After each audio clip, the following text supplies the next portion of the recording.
चलिए बच्चों, आज स्टार्ट करते हैं एक्सरसाइज 3.2 एनसीईआरटी का example number 4। Solve the following pair of equation by substitution method. और दो दो इक्वेशन आपके पास दिया हुआ। तो जैसा कि पहले के वीडियो में स्टार्टिंग वाले इंट्रोडक्शन में हम आपको बताए हैं बच्चों कि सब्स्टिट्यूशन मेथड कैसे सॉल्व करते हैं।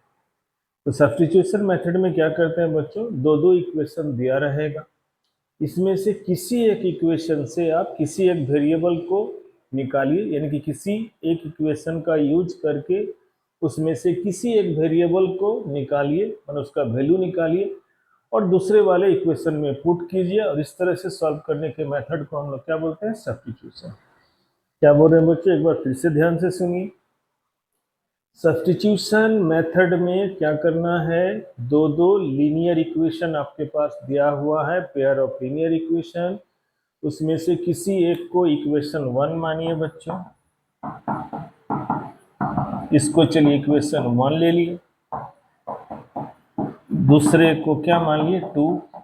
इन दोनों में से किसी एक इक्वेशन से किसी एक वेरिएबल को निकालते हैं और दूसरे वाले में उस वेरिएबल के वैल्यू को पुट करते हैं। इस तरह से सॉल्व करके एक्स और वाई के वैल्यू को हम लोग निकालते हैं। और इस मेथड का नाम क्या है, सब्स्टिट्यूशन मेथड, जो इंट्रोडक्शन वाले वीडियो में आपको पूरी तरह से मिल जाएगा। और ऐसे भी इसको देखिएगा तो बच्चों समझ में आएगा। तो चलिए, जो दोनों क्वेश्चन है दोनों को हम दो इक्वेशन मान करके क्या है ले लिए हैं। अब चलिए 2 को लेते हैं, 1 को भी ले सकते हैं बच्चों, 2 को भी लेते हैं क्योंकि 2 से x का वैल्यू इजीली निकल आएगा। तो देखिए लेते हैं, फ्रॉम इक्वेशन 2। इक्वेशन 2 क्या है, x plus 2y equal to 3। क्या बोले थे, बोलिए कि दो में से किसी एक वेरिएबल को निकालना है। तो चलिए x को निकालते हैं बच्चों। तो दूसरे वेरिएबल को उधर ले जाइए तो क्या आएगा, 3 माइनस 2y। इस तरह से सेकंड इक्वेशन से जो वेरिएबल x का निकाले उसका वैल्यू क्या निकला, 3 माइनस 2y। इस वैल्यू को हम अब किससे निकालें, बोले 2 में, तो बच गया 1। तो 1 में इस वैल्यू को पुट करेंगे। अगर यही वैल्यू x का हम 1 से निकालते तो किस में पुट करते, 2 में। जिससे निकालना है उसके बाद वाले, उसके बाद उस वैल्यू को जिसको यूज नहीं किए उसमें पुट कर देना। तो यहाँ देखिए 2 से हम वैल्यू निकाले तो किस में पुट करेंगे, 1 में। तो चलिए लिखते हैं, putting the value of x in equation first. Equation first में x के वैल्यू को हम पुट करते हैं। तो चलिए x को लिख लेते हैं बच्चों पहले, 7x minus 15y equal to 2। 7x का वैल्यू देखिए आप निकाले हैं, क्या निकला है, 3 माइनस 2y। इस x के वैल्यू को हम लोग इक्वेशन 1 में पुट कर दे रहे हैं। x के जगह पर 3 minus 2y minus 15y equal to 2। एक से ज़्यादा टर्म जब भी रहता है बच्चों तो ब्रैकेट का इस्तेमाल जरूर करें। ब्रैकेट का इस्तेमाल नहीं कीजिएगा तो कैलकुलेशन आपका हमेशा रॉन्ग होगा। चलिए अब मल्टीप्लाई करते हैं तो 7 3 जा क्या होगा, 21। प्लस से प्लस तो प्लस आएगा, प्लस माइनस माइनस, 7 2 जा क्या आएगा, 14y minus 15y equal to 2। तो y को वेरिएबल को एक तरफ रखते हैं तो minus 14y minus 15y minus 29y, उसको उधर भेज दीजिए। 2 प्लस 21 उधर जाएगा तो माइनस 21। तो minus 29y equal to minus 19। तो y equal to minus 19 by minus 29 कटेगा। इस तरह से y का वैल्यू क्या निकाल आया, 19 बाई 29। कैसे कैसे किए बच्चों, ये तो यहाँ तक तो समझ में आया। दो दो इक्वेशन में से किसी एक इक्वेशन से किसी एक वेरिएबल के वैल्यू को निकाली और जिस वेरिएबल के वैल्यू को आप निकाले हैं उसको दूसरे वाले इक्वेशन में पुट कर दीजिएगा तो एक वेरिएबल का वैल्यू निकल आएगा। अब इस y के y का जो वैल्यू निकला है उसको इसमें बैठा दे। इसको चलिए इक्वेशन नंबर 3 ले लेते हैं। इसको क्या ले लिए बच्चों, इक्वेशन नंबर 3। इस y के वैल्यू को इक्वेशन नंबर 3 में बैठाएंगे तो x का वैल्यू निकल आएगा। इस तरह से ये पेयर ऑफ लीनियर इक्वेशंस का सॉल्यूशन आपको निकल आएगा। चलिए यहाँ पर जो y का वैल्यू निकला उसको इक्वेशन नंबर 3, जो सेकंड इक्वेशन से हम x वेरिएबल वाला इक्वेशन बनाए थे बच्चों, x equal to 3 minus 2y, उसमें इस y के वैल्यू को पुट कीजिएगा तो आपका x का वैल्यू निकल आएगा। तो चलिए, putting the value of y in equation 3, x equal to 3 minus 2y, 3 रहने दिए माइनस 2, y का वैल्यू क्या है 19/29, इस वैल्यू को यहाँ पुट कर दिया गया। मल्टीप्लाई कीजिएगा तो 19 टू जा क्या आएगा 38/29, एलसीएम लीजिए 1 और 29 का एलसीएम 29, 29 3 जा 87 माइनस 38/29, 87 से 38 को घटाइएगा तो 49/29। इस तरह से इस पेयर ऑफ लीनियर इक्वेशन का सॉल्यूशन क्या निकला बच्चों, x का वैल्यू निकला 49/29 एंड y का वैल्यू क्या निकला 19/29। इस तरह से इस क्वेश्चन का सॉल्यूशन यहाँ पर कंप्लीट होता है। चलिए चलते हैं एग्जाम्पल नंबर 5 पर। चलिए एग्जाम्पल्स 5 को पढ़ते हैं बच्चों। एग्जाम्पल 5 देखिए क्या बोल रहा है। Aftab tells his daughter, Aftab अपनी बेटी को बोलता है 7 years एगो, मैंने 7 साल पहले, I was 7 times as old as you were them, उस समय आपका उम्र जितना था उसका 7 गुना उम्र था मेरा, किसका, आफ्ताब का। ध्यान दीजिए बच्चों, वर्ड प्रॉब्लम है और इसमें आपको जो वर्ड यहाँ खेल रहा है उसी को आपको समझना होगा, तभी आप इक्वेशन को डेवलप कर पाइएगा, तब उसको हम लोग फिर सॉल्व कर पाएंगे। तो Aftab tells his daughter 7 years ago I was 7 times as old as you were then. Aftab अपनी बेटी को बोल रहा है क्या कि 7 साल पहले आपका जितना उम्र था, यानी कि उसकी बेटी का जितना उम्र था उसका क्या था 7 times था, कौन, आफ्ताब। ऑल्सो साथ में भी बोल रहा 3 years फ्रॉम नाउ, अभी से 3 साल बाद, 3 years फ्रॉम नाउ, अभी से 3 साल बाद, I shall be 3 times as old as you will be, तो अभी से 3 साल के बाद आपका जो उम्र होगा बेटी का, उससे आफ्ताब यानी कि मैं कितना गुना हो जाऊंगा 3 times। तो इस सेंटेंस को पढ़ने के बाद आपको क्या है ना इक्वेशन डेवलप करना होगा। तो चलिए पहले एज मान लेते हैं बच्चों। तो let age of Aftab, Aftab equal to क्या है x years, YRS short form में ईयर्स को लिखे हैं बच्चों, and age of his daughter equal to क्या है y years। आफ्ताब का उम्र को क्या मान लिए x years और उसकी बेटी का उम्र को क्या मान लिए y years। इसमें 2 पार्ट में है, एक 7 years एगो, इसको ध्यान रखेंगे बच्चों। तो यहाँ लिखते हैं 7 years एगो, 7 years ago the age of Aftab, age of Aftab. 7 years एगो का मतलब 7 साल पहले, तो 7 साल पहले क्या होगा x माइनस 7 years, और एज ऑफ क्या है his daughter, daughter equal to y minus 7 years।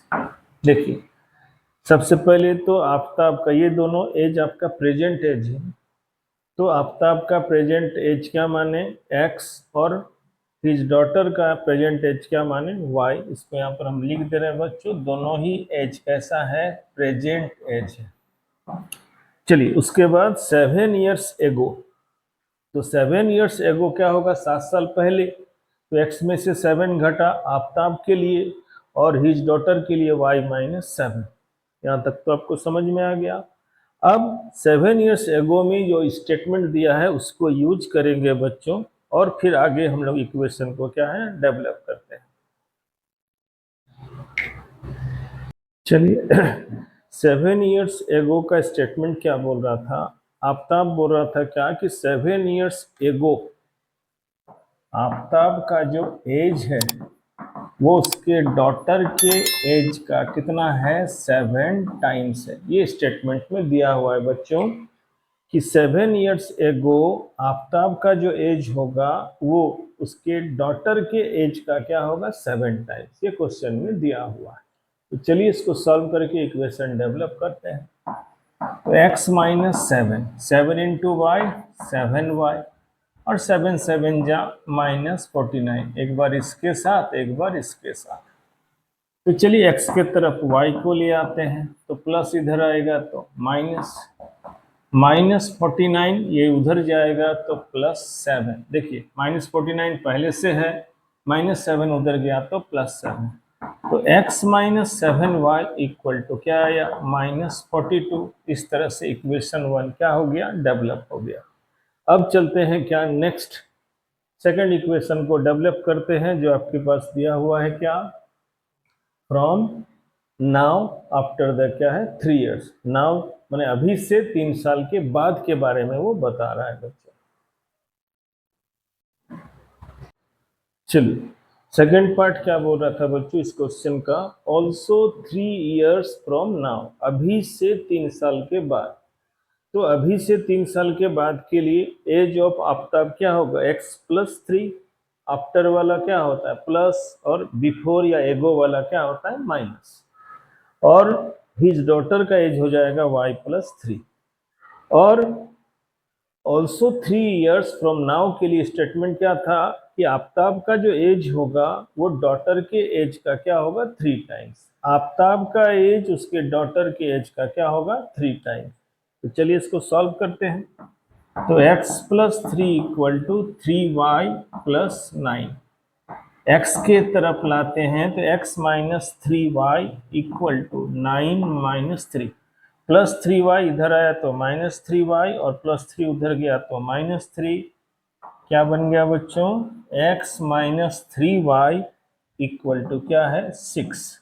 इस तरह से इक्वेशन 1 और इक्वेशन 2 दोनों ही डेवलप हो गया।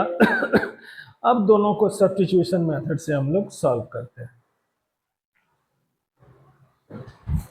चलिए सब्स्टिट्यूशन मेथड से इसको सॉल्व करते हैं बच्चों। तो चलिए इक्वेशन 1 से हम लोग किसी एक वेरिएबल का वैल्यू निकालते हैं, और उस वेरिएबल के वैल्यू को दूसरे इक्वेशन में पुट करेंगे। इस तरह से x और y का वैल्यू निकल आएगा। तो चलिए लेते हैं from equation 1, from equation first x minus 7y equal to -42, minus उधर जाएगा तो -42 प्लस 7y, इसको इक्वेशन नंबर 3 दे दी। इस x के वैल्यू को 2 में पुट करते हैं। Putting the value of x in equation 3। Equation 3 x minus 3y equal to 6 है। x के जगह पुट करते हैं बच्चों, तो -42 plus 7y minus 3y equal to 6। ध्यान दीजिएगा x के जगह पर पुट किए ये वाला, और -3y तो पहले से है इक्वल टू 6।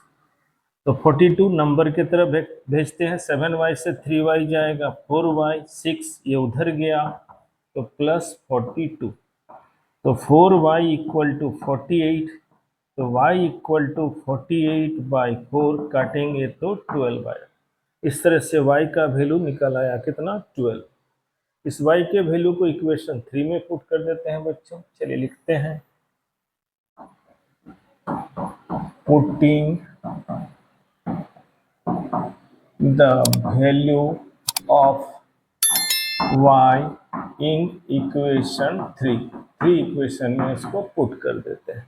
तो x equal to -42 plus 7y, तो -42 प्लस 7 इंटू 12, तो x इक्वल टू -42 प्लस 84।